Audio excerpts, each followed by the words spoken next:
Complaining feels harmless, but what if it's quietly shaping your life? Let that land for a moment. Most people think manifestation is something mystical, something intentional, something you sit down and try to do. But the truth is simpler than that. You're manifesting all the time with your words, with your focus, with the stories you repeat to yourself when life feels heavy, even when you're complaining. In the last episode, we talked about gratitude, why it works even when life doesn't. Today is the other side of that conversation. Because if gratitude steadies your inner world, complaining quietly destabilizes it. And not because you're wrong for feeling frustrated, but because repetition has power. Okay, let me say this clearly. Complaining doesn't make you weak. It doesn't make you negative. And it doesn't make you ungrateful. It makes you human.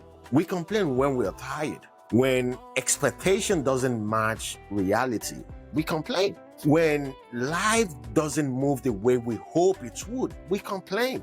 The issue isn't the feeling. The issue is when complaining becomes your default lens. And because of that, your lens determines what you see and what you miss. So let me make this personal. I was born and raised in Nigeria. I learned resilience early. I learned how to work hard without guarantees. And when I came to the United States, I arrived with hope and pressure. Pressure to succeed, pressure to prove myself, pressure to make the move feel worth it. And for a while, my focus was on what wasn't working. The job didn't feel right. The path felt unclear. And my progress felt slower than I expected. I wasn't lying, but I wasn't telling the whole story either. At some point, something shifted. Not because life became perfect, but because I got tired of feeling heavy all the time. I started appreciating the little things like stability, safety, learning opportunities. The fact that I was still growing. I stopped waking up focused on what was missing and started noticing what was present. And that shift mattered more than I realized. There's something unexpected happened. A friend of mine reached out to me and said, "We work together in Nigeria. I know how resilient and hardworking you are." And he even went on saying, "You should consider changing your line of profession here in the US." That conversation did not come from chasing. It didn't come from me complaining. It came after a shift in my perspective. I was open, I was grateful, and I was present. An opportunity found a room to enter. That message opened the door. I stepped into a new field. I found alignment. I found growth. And today, the chapter is history.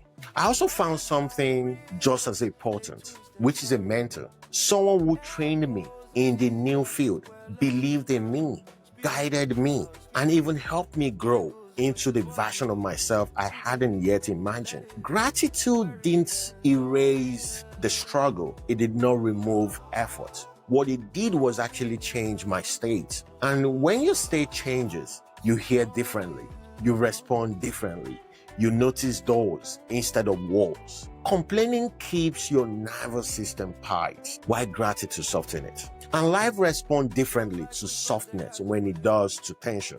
Manifestation isn't magic, it's alignment. So it's what happens when inner world stop fighting your outer world. Complaining rehearses limitation, while gratitude rehearses possibility. And awareness gives you this power to choose which one you practice. Now, take a breath right now. Think about one thing you complain about often. Now ask yourself, what would shift if I acknowledge what was already working alongside this, not instead of reality, alongside it? And here's your reflection for this week. Notice one recurring complaint and don't judge it. Don't suppress it. Just notice it. And ask yourself this, what perspective could soften this moment? That question alone can change direction. You're manifesting all the time with your words, your focus, and the meaning you assign to every experiences. And the moment you choose gratitude, not as a denial, but as a grounding, life finds room to meet you. This is Michael Speaks, and I'll see you in my next episode.